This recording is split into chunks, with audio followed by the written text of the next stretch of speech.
After 65, one of the biggest reasons the weight won't move, the brain feels slower, and the body stays inflamed may not be where most people are looking. Curious, it may not start with calories alone, it may not start with aging alone, and it may not even start in your joints, your belly, or your brain. Pause. It may start in your gut. Now that sounds surprising because most people think of the gut as one simple thing, digestion. You eat, you digest, you move on. But that is not what the gut really is. Your gut is more like a control center.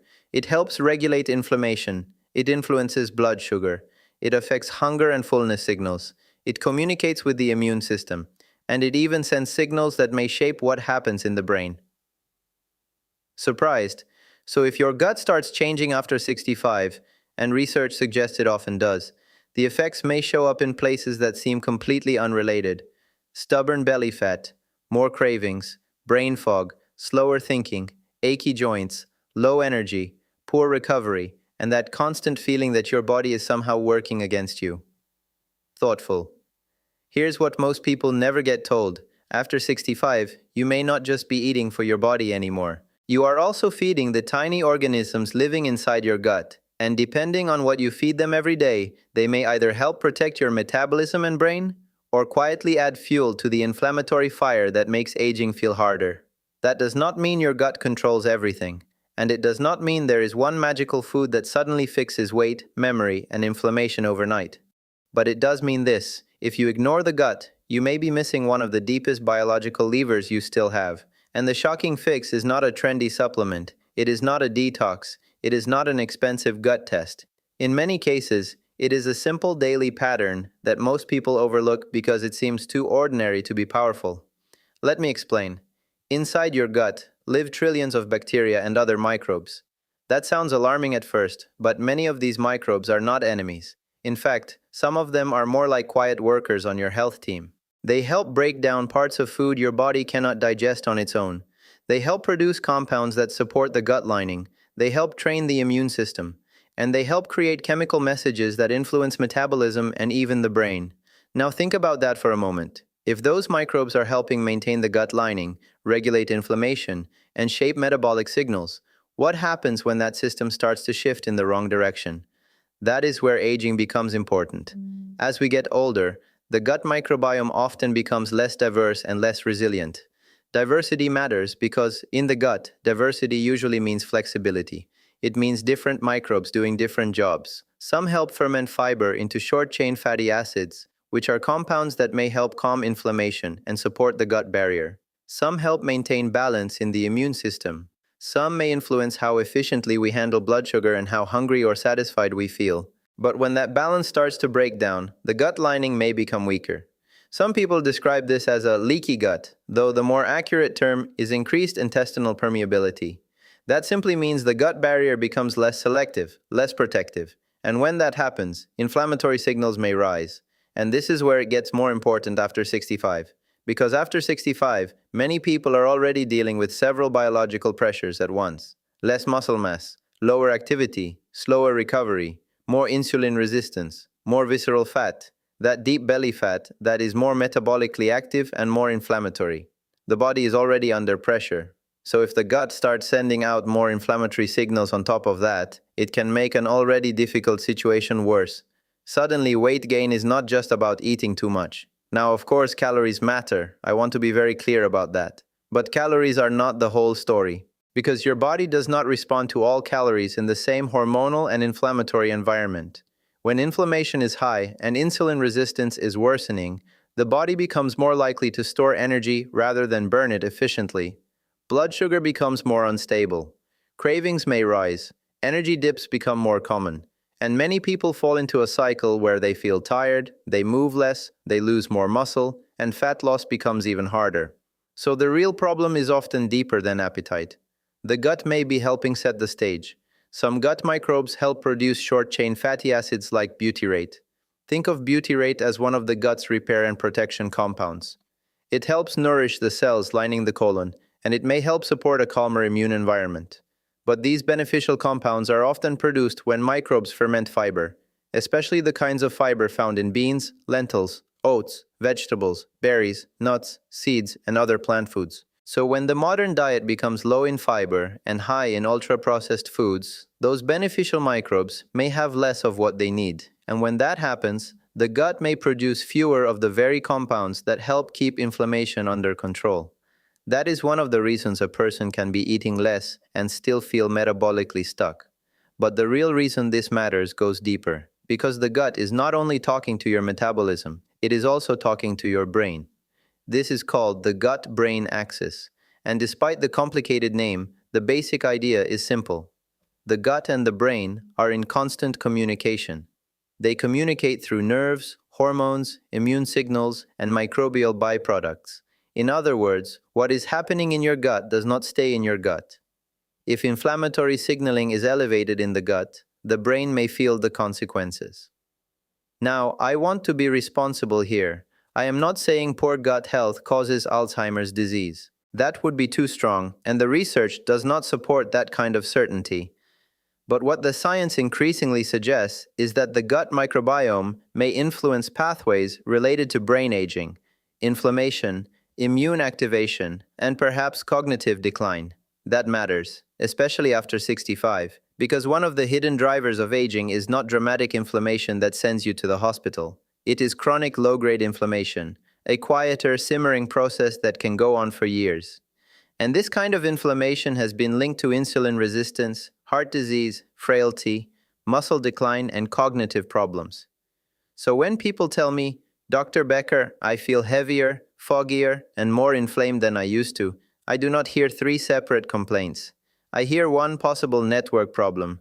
The gut may be involved in all three, and that is why the fix is so surprising.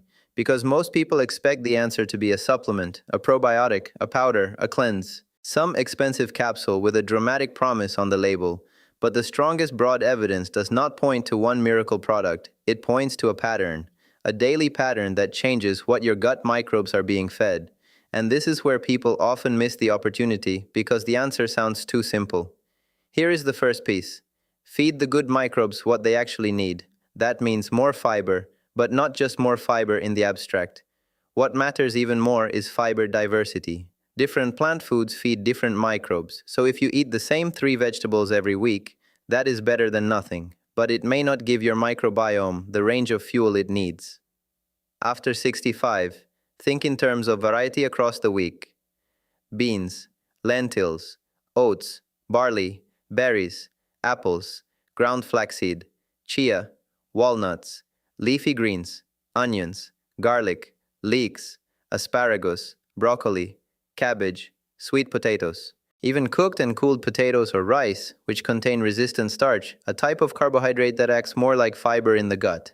That variety matters, not because one food is magical, but because the community in your gut responds to what you repeatedly feed it. The second piece is fermented foods, and this is where things get interesting, because fermented foods may help support microbial diversity and may help lower certain inflammatory markers.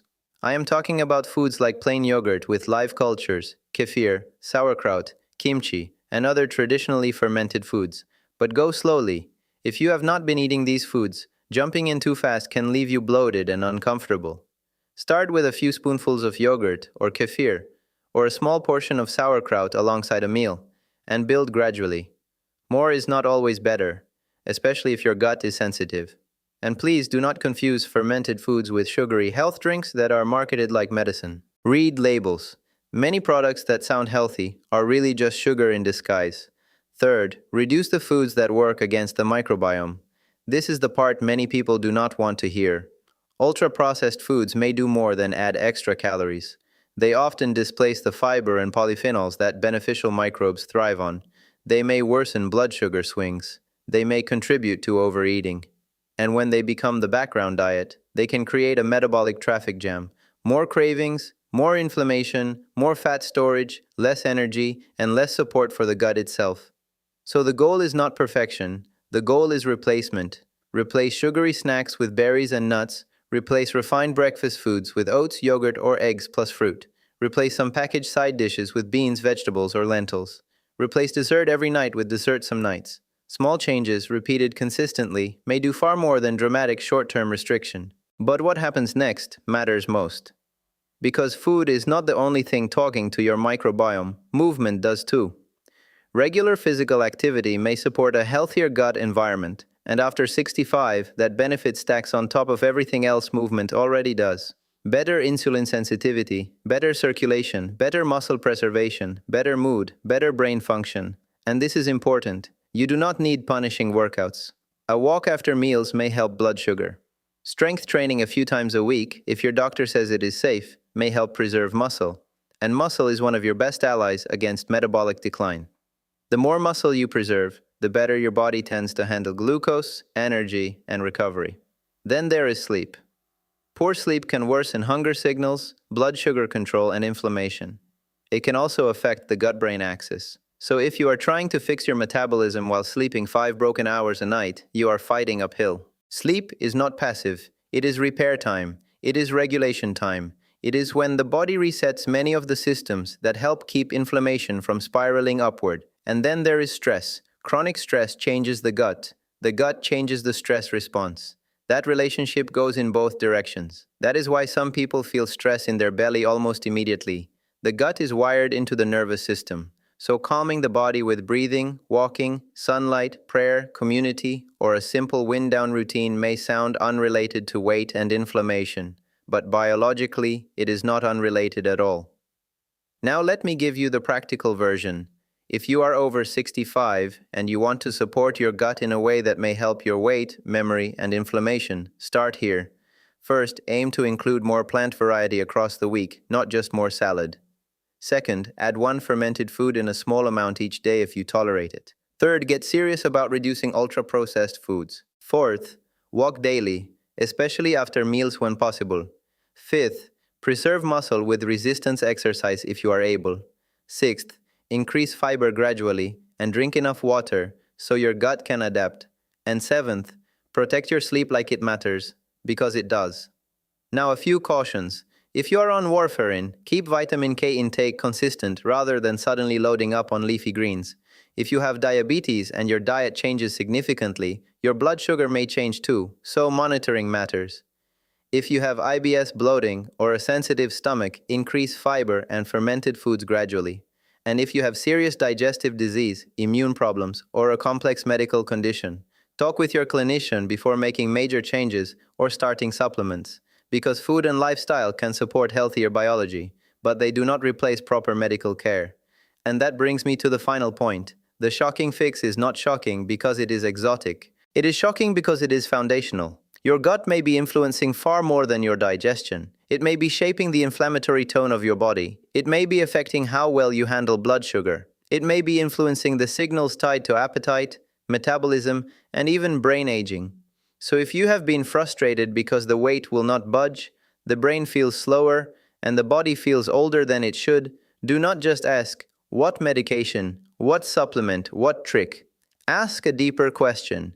What have I been feeding the system underneath all of it? Because when you start feeding the gut differently, you may begin changing the biology that has been working against you. Not overnight, not magically, but meaningfully.